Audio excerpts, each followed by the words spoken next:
Kim Chiu emosyonal inamin kay Maricel Soriano ang tungkol sa hiwalayan nila ni Sian.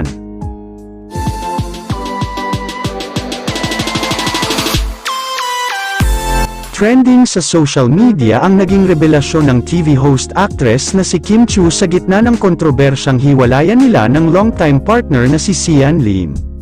Ito ay matapos usisain ng Diamond star na si Maricel Soriano ang current love life ni Kim. Mapapanood sa latest YouTube vlog ng batikang aktres na naging yaya for a day siya ng Chinito Princess. Kitang-kita na kinarir ni Maricel ang pagiging yaya niya na kung saan ay lagi siyang nakabuntot at nakaalalay sa aktres habang abala ang huli sa kanyang pag-ho-host sa noontime show na It's Showtime. Sa 17-minute video, talaga namang pinupunasan ng pawis, binibigyan ng tubig at pinagseserve pa ni Maricel ng pagkain ang kanyang alaga. At habang naglalakad nga ang dalawa sa hallway ng ABS-CBN, diretsahang tinanong ng Diamond star si Kim tungkol sa estado ng kanyang love life. Ang dami-daming nagbubulungan, kamusta raw ang love life mo? Usisa ni Maricel sa aktres. Halata sa naging reaksyon ni Kim na siya nabigla at hindi muna nakasagot.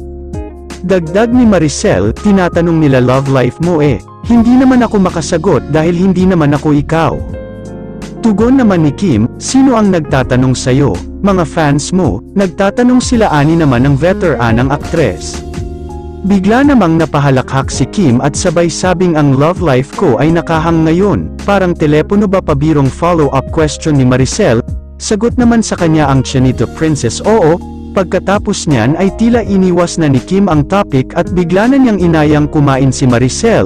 Matatandaang kamakailan lang nang mag-trending ang biglang pag-blur ni Sian ng mga videos nilang dalawa ni Kim sa kanyang YouTube channel.